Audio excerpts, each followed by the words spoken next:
നീ ചോദിച്ച ചോദ്യം എന്തിനു ചോദ്യം എന്നറിയുള്ളൂ. മലയാള സിനിമയെ മാറ്റുന്ന സിനിമയാണോ പണിയത്? നീ ശരിക്കും മലയാള സിനിമ കണ്ടിട്ടില്ല, അപ്പൊ കാണണം.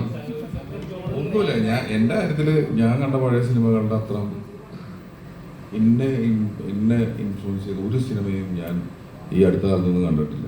കണ്ട സിനിമകളിൽ തന്നെയാണ് അത്. ചിലപ്പോൾ പ്രോബ്ലം ആയിരിക്കാം, പക്ഷെ അങ്ങനെ ട്രാക്കൊന്നും മാറ്റാനുള്ള സിനിമയൊന്നും ഇല്ലടാ. നമ്മളെ സംബന്ധിച്ച് നമ്മൾ കണ്ട മമ്മൂക്കയും ലാലേട്ടൻ്റെയും പഴയ സിനിമകളും അതുപോലെ KG ജോർജ് സാർ തുടങ്ങിയിട്ട് ഇങ്ങോട്ട് ചെയ്തിട്ടുള്ള വലിയ ആൾക്കാരുടെ സിനിമകളുടെ അപ്പുറമുള്ള ഒരു സിനിമ ഞാൻ കണ്ടിട്ടില്ല. എന്നെ എന്ന് പറഞ്ഞ് അല്ലെങ്കിൽ നമ്മൾ കൈയടിച്ച് മറിഞ്ഞിട്ടുള്ള അത്തരം അവസ്ഥകൾ എൻ്റെ മക്കൾക്കോ അല്ലെങ്കിൽ എൻ്റെ ചുറ്റുപാടിൽ ഇപ്പോൾ സംഭവിക്കുന്നില്ല എന്നുള്ളതാണ് നമ്മൾ കാണുന്നത്.